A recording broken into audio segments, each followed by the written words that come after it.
the American society is not really tailored to physical and mental health, right? And again, it's that instant gratification of like, oh, you don't feel good, take an antibiotic. Or, oh, you're struggling to pay attention, here's a pill for ADHD.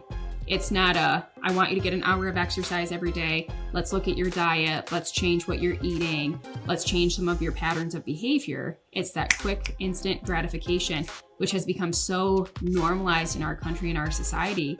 And if you take a broader look and you look at other countries that build in some of those natural things that we should be doing every day, but in the US, they're luxuries.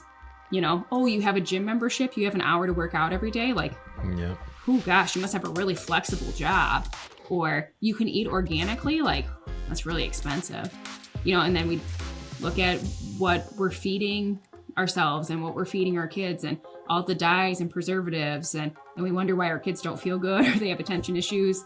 You know, if I give my kid a bag of Skittles and Cheetos, well, they've had enough red dye right there to literally send them over the edge.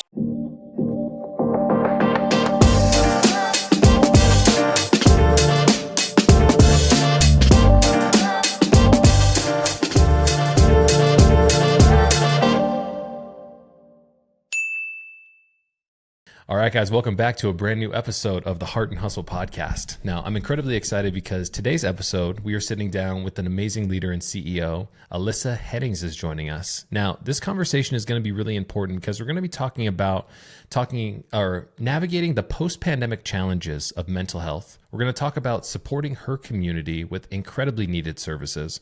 We're going to talk about what being a leader and a CEO is in a mental health organization today, and so much more. Alyssa, welcome to the show. Thank you. Thanks for having me. So Alyssa, as we kind of get into this, who were you as a kid?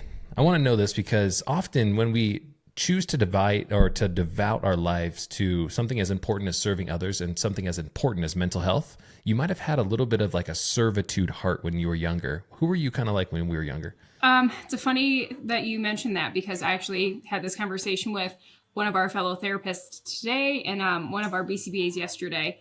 A lot of times when people get into this field, it is from something in childhood that they really kind of feel called to help other people. Often that is an experience that you have had of yourself or that you've witnessed or you've experienced somebody close to you go through. So as a child, I had some pretty unfortunate circumstances. My dad passed away when I was little, and then we had a tornado shortly after, which just kind of I grew up on a farm and kind of just leveled everything. So there was several years there where it was just, you know, a lot of turmoil and a lot of chaos. And I really found my place of like, my job was to be the stable, responsible, don't create waves, go to school, do what you're supposed to do, kid. And so I think that really served me as an adult in terms of providing stability not only for myself, but for my family and for other people. And so as a kid, I learned at a really young age the importance of stability, predictability, and consistency for those individuals that don't have it or didn't have it. And went through, you know, school. My original plan was to go into the medical field. Started with, you know, our standard intro to psych class that everybody has to take in college, and really felt called to kind of switch gears and transition into mental health. And the brain is just a fascinating organism with all of the complexities and the pieces and the things that can go right, but the things that can go wrong.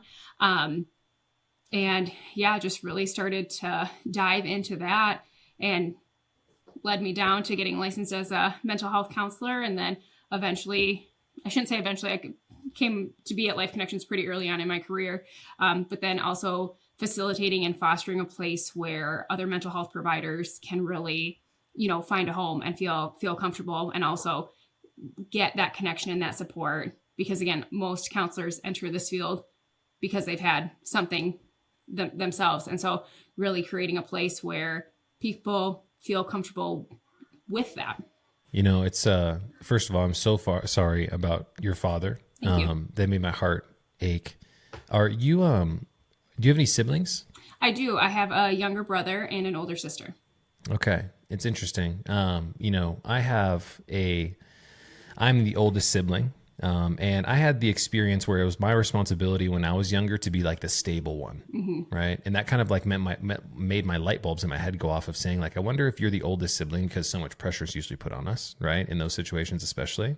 But I always felt like I had the responsibility. My girlfriend is actually the oldest sibling as well, and she had I would say some unfortunate circumstances happen when she was a child, and she always feels like she also has to be the person who holds the entire family down, is the connector, the stability. And I think that's a really heavy burden to actually carry, honestly. If most people meeting my family assume that I'm the oldest. See, there we go. Yep. I totally get it. Very interesting. And so the other question I had for you was, and if you're okay diving into this, if not, a tornado. Yeah. So you guys are located in Iowa, correct? Yep. So I grew up in Wisconsin, in Southwest Wisconsin. In May 2001, it was Mother's Day, actually. We had a tornado, and I mean, just devastation for us. A lot of the people around us, family, friends, they dug in our backyard, essentially dug a football field size hole to bury like as much as you could, basically, because there's timelines and restrictions on all of that. But wow. Yeah. When I was growing, I grew up in Michigan from 97 until 2009 when I graduated high school, like we talked about in our previous call.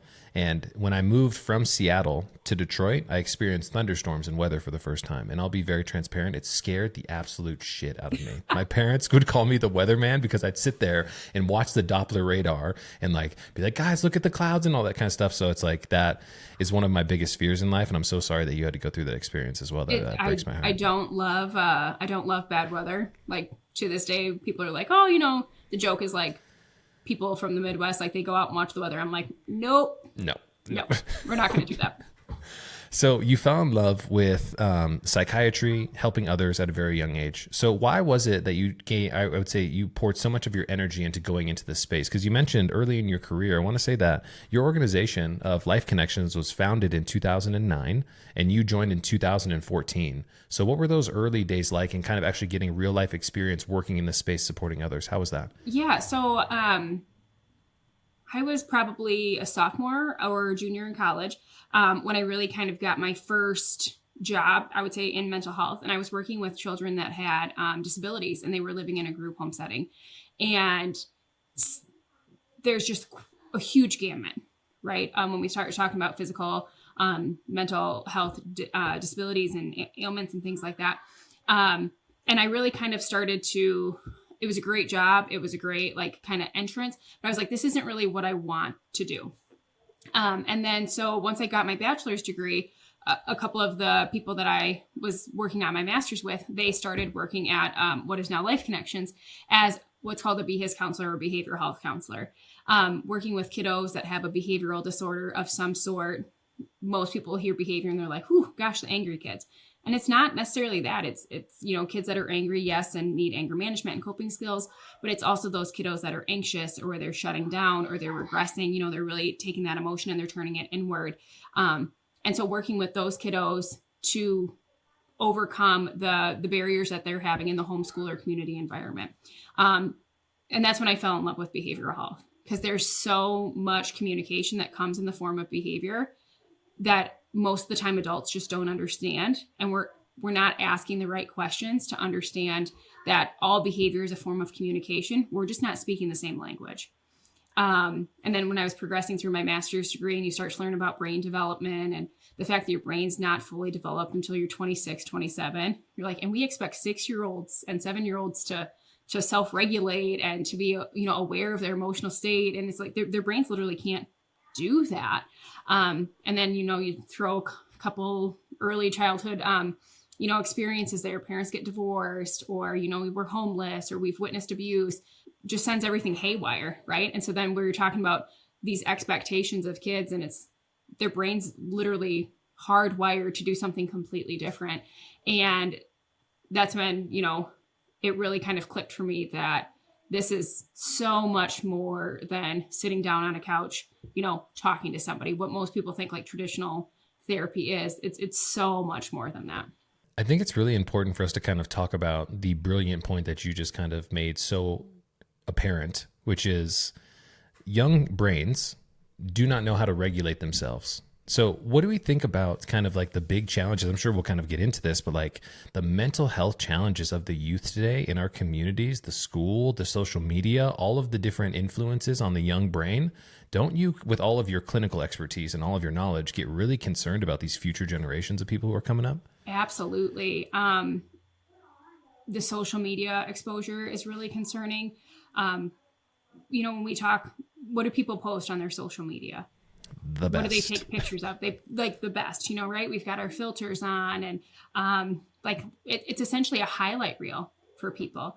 And so again, when as an adult, we know that there's, we don't take pictures of the bad moments and then post it, be like, hey, my kids were absolute assholes today. Nobody wanted to get dressed. We post those perfect pictures of everybody's candid and in our matching outfits and look at our happy family. And what we're teaching these young kids is this is the norm, that this level of perfection is what is expected. This is how everybody normal lives. And so then when your family isn't like that, or you don't have that baseline, we start to see that there's some severe mental health impacts. We talk about anxiety. We talk about depression. We talk about kids having social media at 8, 10 years old. So much information is out there on the web. So much of it is misinformation. None of it is regulated. And you have opened the door for these kiddos that don't have full brain development. I mean, we're still working on learning multiplication and division. And now you're giving them all of this information that their brain literally doesn't have the capacity or the cognitive ability to process. And it's incredibly concerning to know that it's just becoming more and more and more frequent. Do you ever reminisce, and I hate to sound like I'm being like that old guy, but it's like because we graduated in the same year, I believe, right? We grew up in what I consider the before time. Yes. Right. When we could be sure. kids, 5, 6, 7, dial-up internet, exactly. Yep. A landline with a long extension cord. We had to call our friend's house to be able to ask if somebody could play or whatever that looked like. And if they lived out of town, your parents were getting charged for it. So you had to be really careful how long you were on the phone for. 100%. Yeah. But it's like, when I think about the influence of the landscape that we live in today, you and I grew up in like a localized community, right? We had feelings of comparison, but comparison was normally like the kid in the other 6th grade class or somebody who was popular in our high school. But now these younger kids have so much exposure to a global community that they're naturally looking at someone's life in Florida or someone's life in California or New York or what these kids are doing and faking and their highlight reel, which is a really interesting dynamic of comparison that these younger kids are going to have to deal with. And you said when we hand social media to a 9 and 10-year-old, right? But when I was in church a couple weeks ago, I saw an infant literally on an iPad naturally navigating the operating system with swipes and skipping ads on YouTube and things like that. So it's so much earlier than that. And I think that one of the big differences too is that we may have had some exposure like in school or things like that. I grew up in a really small town. My graduating class was mid-20s. I think we had 27 kids in our graduating class. So we had pretty limited exposure in Southwest Wisconsin. But we also went home and there was no access, right? And so we talk about, increased suicide rates and depression and all of that. When kids leave school now, they're still constantly connected to one another. There is no true leave or turn off. And, think about a kid that's getting picked on or a kid that's getting bullied. That doesn't end at 3:15 on Friday when they go home. It's round the clock. It's constant, and our phones are programmed to really create an addictive pattern of behavior. And so that ding goes off and what do people do? I got to grab it. I got to look. And you hate to say that we're almost predispositioning kids for ADHD, but we are. Kids don't have the ability to maintain an attention span anymore and things like that. And a lot of it is social media and electronics. And think of how long a TikTok can be or how long an ad can be. It's meant to be quick stimulation to get the reward center of your brain, working. And I think it's important for us to recognize 2 things. Number one, when you give your child access to social media, you're not giving them access to the world. You're giving the world access to your kid. I heard an incredible analogy on a podcast the other day, which I thought was incredibly like enlightening, but also incredibly terrifying. They said, okay, mom, dad, you guys have little kids, right? Let's say you have a 1-year-old daughter or a 1-year-old son. You put them into bed at night in their crib, but you also insert a little window on their crib, and anybody from the internet can come peer into that window, show them any type of image, show them any type of movie or whatever that is without your control. Let's take it a step further. You have a 12-year-old daughter or a 12-year-old son. You take the initiative one day to put a magic window on their window outside of their bedroom.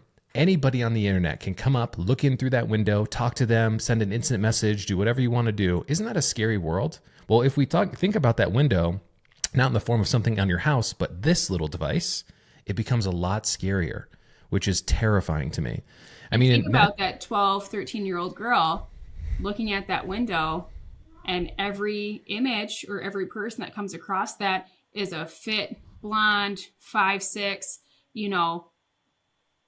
image, and you've got a little 13-year-old girl with glasses, dark hair, and acne. How does she start to feel about herself when she's being bombarded with, this is what you should look like, this is what happy looks like? We're inserting, so many complexities for kids that, again, don't know, and they can't distinguish that is not the norm. Here's some really scary statistics. In 2012, right, a couple years after we graduated high school, there was a national study that was done. They found out that 9% of girls had major depressive episodes. 2012 was actually the birth year of when Instagram and everything else kind of blew up as well, social media, the relevance of it. As of the most recent data that they actually released in 2023, that number went from 9% of girls in 2012 to 2023, 31% of girls have major depressive episodes. The writing is on the wall. So why do you think we're having such a tough time reacting to this new reality and these new threats to our society, and especially the mental health of this next generation of people who are coming up, who are going to be the future leaders and families of our communities? I think that mental health is always a hard conversation to have, right? People are uncomfortable to admit that things aren't going well or they're not doing okay, because what does that mean for them? Does it mean that they're weak? Does it mean that, they're not good enough, that they're not on par? Do they have a safe person that they can disclose and explore that with? Do they know that everyone has those challenges? Probably not. Why? Because we don't talk about them. If you are struggling in your relationship, do you go tell everyone like, hey, this is what's going on? Probably not. You try to save face because you want to match what everyone else is doing, right? That's human nature, that we all want to be accepted. Very few people want to stand out and be different. A lot of times when people are willing to stand out and be different, it's because they've learned to acclimate. That is their coping skill, right? Mm-hmm. We always talk about like the funny fat friend. That's a Wow. learned behavior, right? It's not because I enjoy being the fat friend, but that has become my identity. And so I have two options. I either embrace it or I let it consume me, And so I think that we are going to continue to see an increasing trend of mental health because there's just that lack of actual reality. We are the most photographed generation of any period of time. Think about, you look back at your, I feel like we still got like that awkward middle school phase, right? We did. Of like frosted tips and, silver eyeshadow, and where you were like, what were we doing? Yeah. I cut my hair short. I was like, that's not a good look on the funny frat friend, right? Kids don't have that anymore, because imagine a 13-year-old girl looking like that now, posting a picture online. Wouldn't do it. The commentary would be insane. Like you would almost be asking for, suicidal concerns. And people are just readily putting themselves and their kids in that position by allowing them unlimited access to social media. And don't get me wrong, there's benefits of technology and things like that. But yeah, if we don't start to rein it in and really get some control over it, it's going to be detrimental to the next generation. We didn't start experiencing instant gratification or the need to go look at our devices until we were in mid-college. And when I think about how much trouble I have engaging with the real world because of how distracted I am, trying to always hop on this device, I have to be very intentional about limiting what my mental health diet looks like. We talked about that topic a little before, but for the last 3 months, I would say, I haven't had social media on my phone, haven't had Instagram, haven't had TikTok, haven't had all those things because I realized that so much of my life was being taken away from me. And that might sound extreme, but think about how much time you have to invest into the relationship with your children. Think about how much time you have to be able to build your business and invest into your team. If you've got 6 hours a day being taken away from you in micro chunks, that makes life a lot shorter, and that's really scary. Well, and I don't even think people realize how much time they spend on social media, how much time they really, if you're like, oh, I was only on TikTok for 30 minutes, but you were on TikTok for 30 minutes 6 times, but it's like, oh, yep, I scrolled through and then, I had to do something else. But what is more advantageous? What else could you do with that 30 minutes? One of the first things when I have clients that come in with depression and anxiety, one of the first things I have them do is, I'm not saying you have to get rid of your Instagram. I'm not saying you have to get rid of your Facebook. Take it off your phone. Just take it off your phone. And how much less you access it when you have to get on your computer and do it.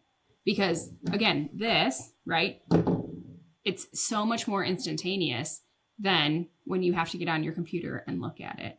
And even the reward center is different when it's on your computer versus when it's on your phone.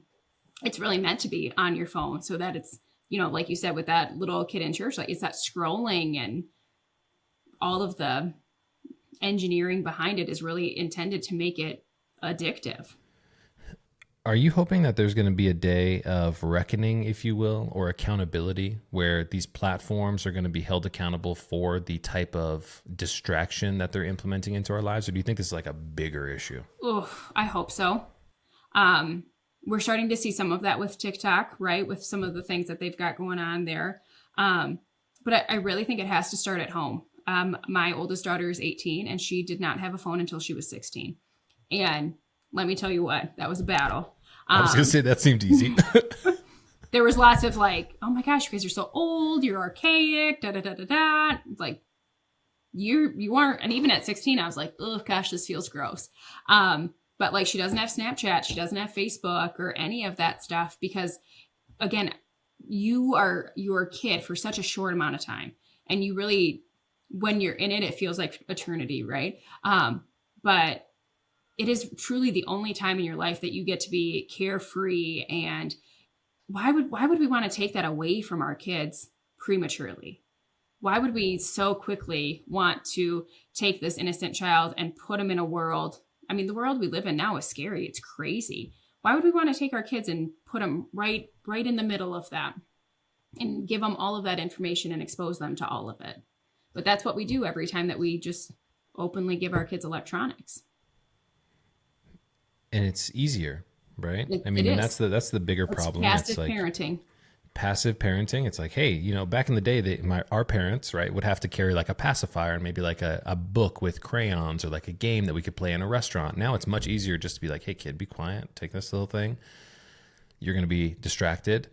But there's a sense of like accountability. In our previous conversation, I brought up, our generation got a lot of flack for being like the 8th place trophy generation, right? I heard a lot of that. But my question was participation trophy. Yeah, how do we get that? How do we get the participation trophy? We didn't go by them, but it was the parents. Exactly. So where's the accountability lay on the parents' feet here, rather than kind of just punting it down the road and saying, oh, it's the social media. But there's an accountability element of having these tough conversations with your kids, although they might not be easy. Right. And, we've been so blessed with just amazing teachers and amazing schools in our area and just, wonderful, wonderful faculty. And one of the hot topics in, I would say the recent school year is cell phones in schools, because for, the last 5 to 8 years, kids have been allowed to have their cell phones on their persons all day at school. And I remember I got a cell phone. I was probably 16 at the time. Good old like Crazer flip phone, Yeah. You couldn't get on the internet or anything. Wildest thing you could do was play Snake. But they had to stay in our cars or they had to stay in our locker. We weren't allowed to have them on us like in class, right? And kids currently can, or Apple Watches and everything. And then, we talk about grades and kids aren't paying attention. Well, no shit. If I got an Apple Watch on and you're talking about physics, which doesn't interest me anyway, well, of course I'm doing something else. So there's been a lot of schools in the area that have gone back to like no cell phones during the day. And the amount of parents that have been resistant to that has been really surprising because they're like, again, that instant gratification. Well, what if I need to get a hold of my child? School's got to call the front office and have them do a PA announcement to have your kid call you. Right. But how foreign that feels for this generation of parents who are used to being like in instant connectivity with their kids. And so I think, we have to change it from a family home parental perspective, and we have to start small, and we have to start like, okay, we're not going to allow the cell phones in school. We're not going to, we're not going to allow our kids to be on these social media platforms where we know they're signing up and they're lying about their age. I think we have to start small before we can go to this huge systemic problem that inadvertently has been created. So talking about the systemic problem that we're kind of facing right now, how are you thinking we're going to be able to meet the need of these upcoming generations and their mental health challenges, not only with kids, but with young adults, seniors? Like, how do you think we're going to be able to battle this challenge? It's going to be difficult. There is already a severe mental health shortage, especially, post-pandemic. And there's a lot of people that have left the field due to compassion fatigue and burnout. And this is not an easy, field to get into. It's not an easy job. It's not an easy thing. And it's not something that you leave, Friday at 4:30 and you're like, okay, I'm clocked out. Secondary trauma from patients is real. And there's just so many other implications and factors that result in people not having, incredible longevity in this field. And so it's really concerning that we already are in a mental health, crisis or a mental health shortage. And I don't see that getting better anytime soon because we don't have the volume of individuals wanting to come into the field, yet the mental health rates are rising at, statistically a higher rate than ever before. Yeah, I mean, there's the mental health challenges, but there's also kind of like the emergence and tremendous growth of diagnosis like autism and other disabilities, right? I want to say when I first started working in the mental behavioral health space, I found a partner here in Las Vegas in 2017, a couple of years after I started my business. And back then it was 1 in 56 kids, I want to say, were being diagnosed with autism, 1 in 36 kids as of this year. So not only are we having mental health challenges, we also have more children who are being diagnosed with disabilities. So how are we supposed to be able to meet the needs in our communities? Because that's not just an individual diagnosis, that's a family diagnosis. That's an entire family experience as well. So like, what are we going to do, Alyssa? Well, and I think, again, we have to start, one, about appropriate psychoeducation. When was the first time that you or I were exposed to brain health and that brain health conversation? Realistically, probably when I was like 24. Yeah. Like just our parents didn't talk about it, and if our parents had struggles or things of that nature, you didn't talk about it. Right. And it's because their parents didn't talk about it. And so there's still a good chunk of our generation that isn't comfortable talking about it. And so we have a good portion of the population that your kids start to have feelings or you start to have feelings and everyone's like, no, that makes us uncomfortable. Stop. You are the problem. So first, we have to get comfortable with the mental health conversation, and we have to talk about how normal those experiences are. At some point, everyone will struggle with, a bout of depression, whether it's situational or diagnosable. Maybe it's situational. You had a family member pass away, or you had a beloved animal pass away, or you've lost, your dream job. Inevitably, at some point in time, you are going to struggle with those feelings of great sadness. It doesn't mean that you go into a depressive episode or you get diagnosed with depression, but do you have the skills to manage that? Have you been taught those skills? People always joke like our generation is that everybody gets a participation trophy. Were we ever taught how to manage our emotions in a healthy manner? Not really, right? And so if you're not in this field and you were never taught that, well, guess what? You're not going to teach your kids that either because you don't know how to do it. So, we have to make mental health and behavioral health a part of the normal conversation. We also have to get back to a point where we let children be children, and we don't expect 5 and 6-year-olds to sit still in a desk for 6 to 7 hours a day. Like, oh, he's, this kiddo is, and I say this because, statistically ADHD is much higher in boys than it is in girls. He doesn't sit still. He's fidgeting. He can't maintain his attention. He's 5. That is age appropriate for a 5-year-old. I would be more concerned if that 5-year-old could sit in a desk all day long. Like a robot? Like a robot, So from a societal perspective, we have to get back to a point of ages and stages of healthy development. Again, we've had great teachers, great instructors, all of that. Kindergarten is not what kindergarten was when we were kids. I mean, we went to kindergarten like? Half days. Yep.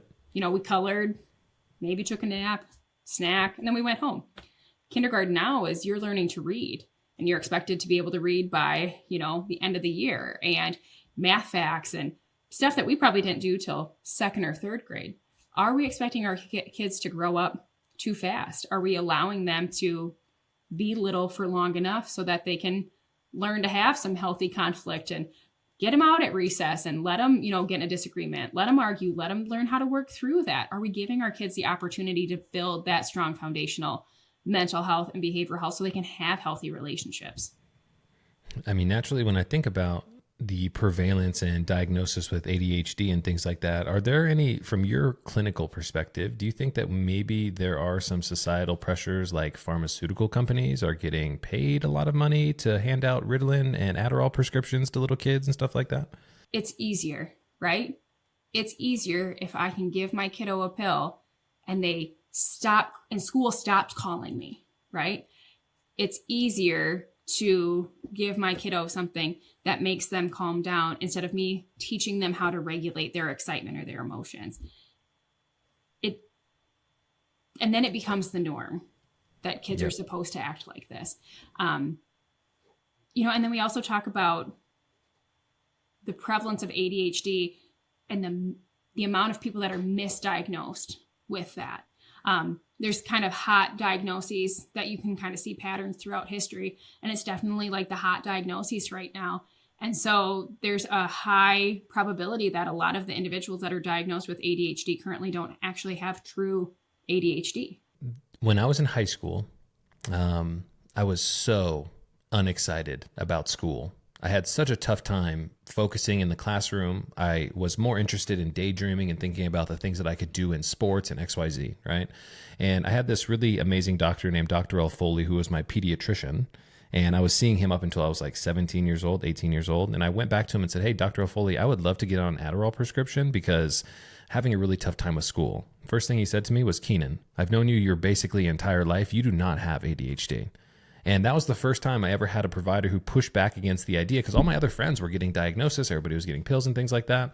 And so, of course, me being the kid who I was like, well, let me just grab a couple of these Adderall pills from my friend and take them. They made no difference because, yes, I could focus more, but I was still uninterested in school. Right. Which was the biggest problem. You just didn't like the content. It wasn't exactly. Interesting. Yeah. 100%. And I was like, I don't want to take these, because I would come home and my mom would be like, you're so angry and irritated. I'd be like, yeah, because I have a stimulant in my system right now and it didn't change my perspective on school. So this isn't what I was hoping for, XYZ. I was having a conversation. But how many doctors would have said no? That's the point. Very few. Very few of them. And that's what's so interesting. It's like there's so many, it's like you change the incentives, you change the outcome. When the incentive is to get kickbacks and to be able to push more medication, the outcome is more prescriptions are actually drawn. And that in itself is really scary. I was going to make a point where I was talking to a CEO named Ned Parsons yesterday from an organization called Crossroads Youth Development. Now, this is a summer camp, basically, where they take kids and they bring them to old school 5 or like 6 and 12-week camp experiences, which sounds like a blast, right? And he said, one of the interesting things that we find is a lot of our camp counselors are actually public school teachers. And what they will find is they will have children who will demonstrate tendencies like having attention deficit disorder and ADHD and all these other type of things, right? In the classroom. But then when they go to summer camp, they get outside and they spend time in nature and they don't demonstrate any of those behaviors. Why is that happening? Very interesting to think about. Because we're allowing what our bodies are naturally intended to do, right? To be done. We are not naturally predispositioned to sit and listen and focus. Just like if you look at the statistics of homeschooled kiddos versus, public education or private education schools, homeschool children spend less time in academic rigor than public school kiddos, but we don't see a huge statistical difference in intelligence. There's more hands-on real life learning. And I also think we have to look at our education system and say, this is how one cohort learns. This is how one group of neurotypical, developing children learn. And if your child is not a neurotypical developing child, they're going to have a really hard time with this one systemic track. Yep. But we're trying to push them in to this mold to say, you have to learn this way. And the fact of the matter is, a lot of people don't learn that way. It sounds like you didn't learn that way.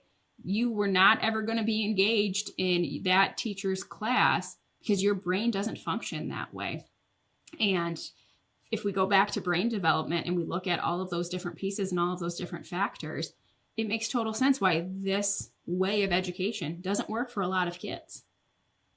And we're also, the American society is not really tailored to physical and mental health, right? And again, it's that instant gratification of like, oh, you don't feel good, take an antibiotic. Or, oh, you're struggling to pay attention, here's a pill for ADHD. It's not I want you to get an hour of exercise every day. Let's look at your diet. Let's change what you're eating. Let's change some of your patterns of behavior. It's that quick, instant gratification, which has become so normalized in our country and our society.